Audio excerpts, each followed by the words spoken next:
흔히 아버지와 아들을 연결해서 사용하는 말 중에 하나가 그 아버지의 그 아들이다. 그런 얘기가 있습니다. 그러니까 아들이 아버지를 이렇게 여러 면에서 닮았을 경우 그렇게 말하죠.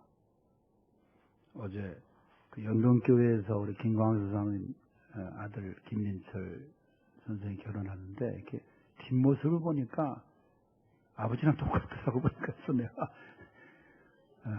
참 그 아버지의 그 아들 같다 이제 그런 생각을 했습니다만 그 엄마의 그 딸이다 그런 말도 있어요.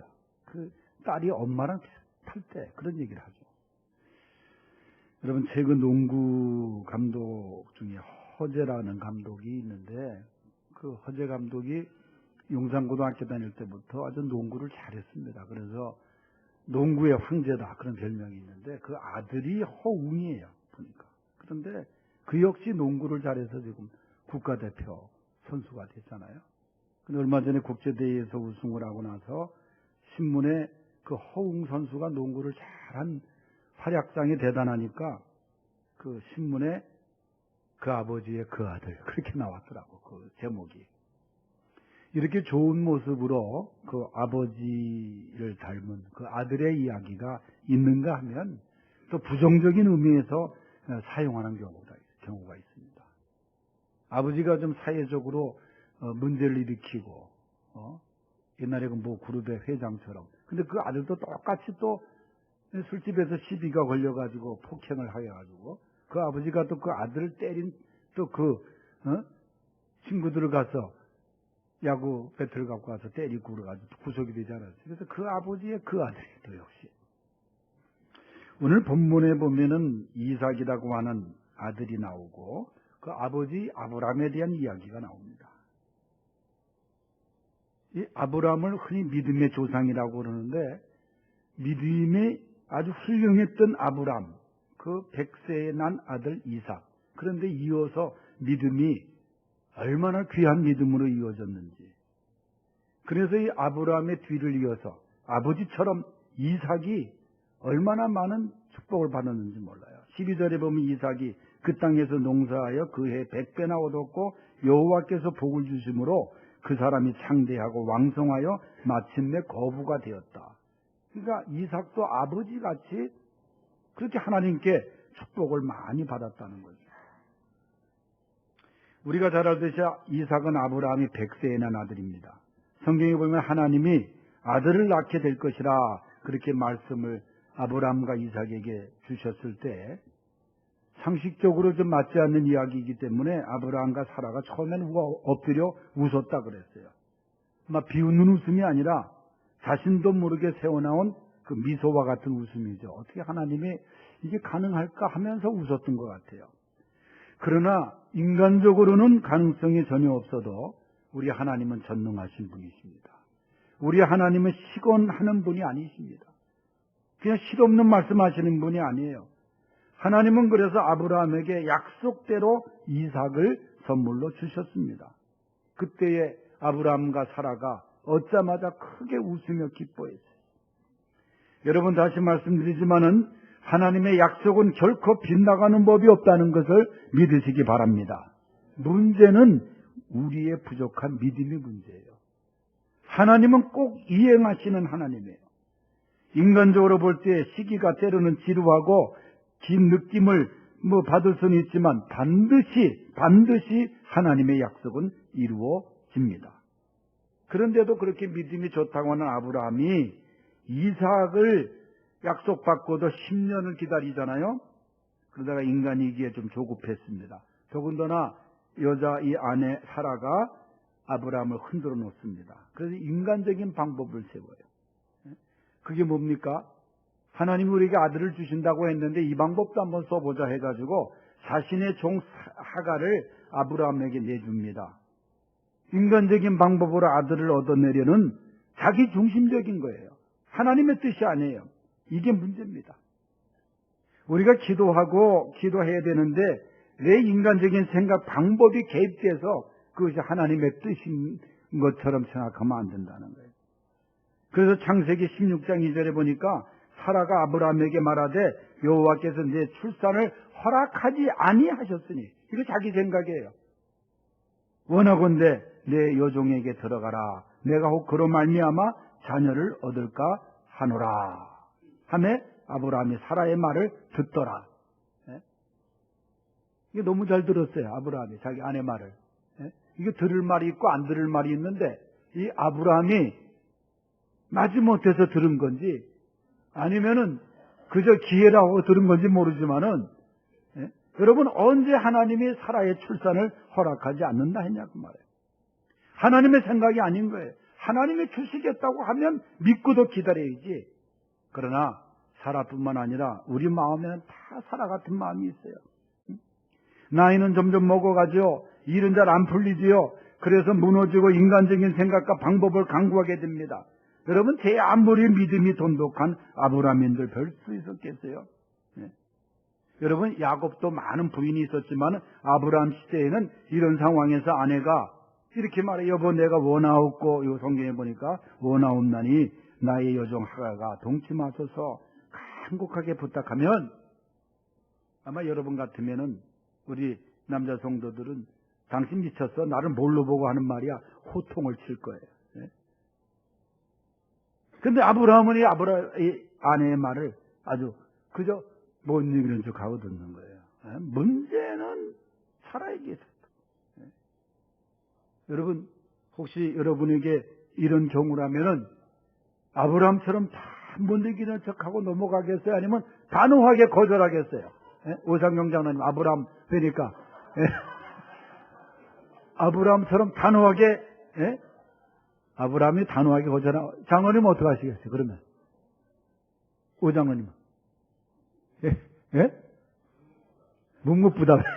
그 옆에 바로 사라구역장에 앉아 계시기 때문에. 여러분, 문제는 이 조급해서 하나님의 말씀을 우리가 무너지게만 한다는 거예요. 여러분, 그렇게 해서 태어난 게 이스마엘 아니에요. 그래서 이스마엘이 태어나니까 아브라함이 골치 아팠어요. 집안 싸움이 얼마나 컸는지. 그 후손이 아람 민족이 돼가지고 지금 이 이슬람 그 과격 단체들이 얼마나 전 세계를 지금 어지럽게 하고 있습니다. 하나님의 약속은 반드시 이루어 주시고 이삭이라는 이름처럼 결국은 기쁨의 웃음을 경험하게 하신다는 것을 믿으시기 바랍니다. 이렇게 아브라함의 인간적인 실수도 있었지만은, 그래도 아브라함 하면은 믿음의 조상, 그 말이 떠올려지지 않습니까? 그런데 그 믿음이 아들 이삭에게, 그럼 그 아버지의 그 아들은 어떤 믿음의 모습이었냐? 첫째는 예배 중심의 생활이었어요. 예배 중심의 생활. 25절 다 같이 핵심 요절 읽어봅니다. 시작. 이삭이 그곳에 제단을 쌓고 여호와의 이름을 부르며 거기 장막을 쳤더니 이삭의 종들이 거기서도 운물을 팠더라. 아멘. 이삭이 그곳에 제단을 쌓고 여호와의 이름을 불렀다. 예배를 드렸다는 거예요, 지금 말하면. 이삭이 하나님께 제단을 쌓았다는 거예요. 이것은 이삭이 제단을 쌓았다는 첫 번째 기록이지만은, 여러분, 이미 이삭은 어릴 때 잊지 못할 제단이 있었습니다. 그것이 뭐냐면, 어느 날 아버지가 나와 함께 가자. 그러면 손목을 잡고 3일 길을 걸어서 모리아산에 가지 않았습니까? 모리아산 제단에서 이르렀을 때 이삭이 아버지에게, 아버지, 이 장작은 있는데 양이 어디 있습니까? 자기가 양인지도 모르고. 그때 아브라함이 이삭을 들어 올려서 제단에 올리지 않습니까? 칼을 겨누지 않습니까? 이삭의 순종을 통해서 묵묵히 이삭은 거기에 누워 있었어요. 그때 아브라함이 결행하려고 할 때에 하늘에서 소리가 나서 멈추라고 그러지 않았습니까? 이삭이 장작을 지고 갈 때의 그 모습을 예수 그리스도의 예표라고 이야기를 합니다. 그 모리아산의 감동적인, 하나님을 감동시킨 그 제단, 그 예배, 그것을 경험한 사람이 아브라함과 이삭 아닙니까? 아브라함과 이삭은 하나님 앞에 철저하게 제단을 쌓았던 사람입니다. 이삭은 아버지 아브라함의 신앙을 본받아서 하나님의 은혜에 감사하고 자신에게 나타나셨던 장소를 성별하여 기념하면서 제단을 쌓은 거예요. 여러분, 아브라함이 가는 곳마다 하나님께 제단을 쌓고 예배를 드리지 않았습니까? 신앙생활의 중심은 예배생활이에요. 예배생활에 최선을 다해야 돼요. 성수주일에 최선을 다해야 돼요. 언젠가 말씀드렸지만은 저 약수동에 가면 약수교회, 우리 교단 교회가 있는데 거기 은퇴 장로님 중에 김중권 장로님이 계세요. 김중권 장로님이 원래 판사 출신에다가 나중에 정치를 해가지고 그 다음에 대통령 비서실장까지 하지 않았어요. 그 교회 건축할 때 헌금도 많이 하시고 아주 존경받는 장로님이신데, 이분이 원래 노태우 대통령 때 국회의원을 하다가 이제 김대중 대통령으로 이양이 되면서 그 다음에 첫 번째 비서실장을 이분이 합니다. 그만큼 인정을 받았다고도 할 수 있죠. 그런데 대통령 인수위원회에서 전화가 오기를 김 장로님한테 내일 인수위 사무실에서 당선자가 만나잡니다. 그래서 내일이 토요일날 전화가 왔는데 내일이 주일날이에요. 내일 오전 11시까지 오십시오 그랬더니 이 김중권 장로님 하는 얘기가, 내가 교회 장로인데 내일 우리 교회 예배가 있어서 제가 가기가 좀 어렵습니다. 그렇게 답변했다는 거예요. 그러니까 그러면 오후에 2시에 오시죠 했더니, 우리 교회는 오후 예배이기 때문에 저녁 예배 오후에 어렵습니다. 2번이나 거절했다는 거야. 2번이나. 주의를 지키기 위해서 2번이나 인수위에서 오라는 걸 거절했다는 거예요. 여러분, 그 거절하는 모습을 보고 하나님이 얼마나 귀하게 생각하셨겠어요. 그렇다고 해서 대통령 비서실장 안 된 게 아니에요. 그 돼가지고 열심히 또 일하지 않았습니까? 그만큼 예배를 중요하게 생각했다는 거예요. 요즘 방송으로 예배를 드린다는 사람이 있습니다. 아파서 병원에 입원해가지고 그 다음에 방송으로 예배를 드려야 될 분들은 이해가 되지만은 그게 하나님 앞에 온전한 예배냐 그 말이에요. 그래서 우리가 본교회에서 주일 지키고 본교회에서 예배 드리고 그게 중요한 거예요. 오늘 이삭은 하나님의 이름을 불렀다 그랬어요. 예배는 하나님의 이름을 부르면서 기도하고 찬양하는 겁니다. 그래서 예배 찬양이 중요한 거예요. 찬양이 살아있어야 돼요. 기도가 내 입술에서, 찬양이 내 입술에서 끊어지면 안 되는 거예요. 이삭처럼 하나님의 이름을 부르며 찬양하며 예배하는 그런 성도들이 되어야 합니다. 예배 중심의 생활. 아브라함도 아브라함아 부르면 예 제가 여기 있나이다. 항상 아브라함이 응답했어요. 그 아버지, 그 아들은 예배에 충실했습니다. 두 번째는 나그네 생활을 잘했어요. 25절 중간에 보면 거기 장막을 쳤다 그랬어요. 장막은 임시 거처를 말합니다.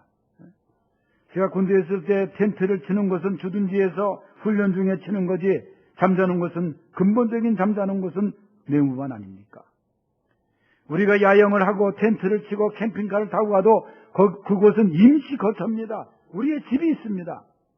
당시 아브라함 시대 때 유목민 생활을 많이 했는데 대낮에 뜨거운 햇볕을 가리고 내리는 비를 맞고 한밤중에 추위를 견디기 위해서 천막을 둘러칩니다. 그런데 그것은 영구적인 게 아니에요. 항상 장막 생활은 떠날 준비를 하고 있어야 됩니다. 항상 떠날 준비가 되어 있는 장막 생활. 아브라함과 이삭이 잘했어요. 마치 나그네처럼 말이죠. 하나님이 어느 날 아브라함이 75세 때 너는 고향 땅 갈대아 우르를 떠나라, 내가 명한 땅으로 가라고 하십니다. 여러분, 지금도 그렇지만 75세 당시에도 정착해서 살고 있는 땅을 떠나기가 쉽지는 않습니다. 고향입니다. 그런데 미지의 땅으로 하나님은 떠나라고 그러세요. 정들었던 안정적이었던 곳을 떠나라고 하십니다. 아브라함은 하나님이 떠나라고 하시니까 장막을 접습니다. 그리고 떠납니다. 신앙은 뭡니까? 지난날의 삶을, 그리스도 밖에 있었던 삶을 접고 새 생활을 향해 훌쩍 떠나는 것이 새 사람을 입는 것이고 새로운 생활의 시작입니다. 그래서 신앙생활은 잘 떠나야 돼요.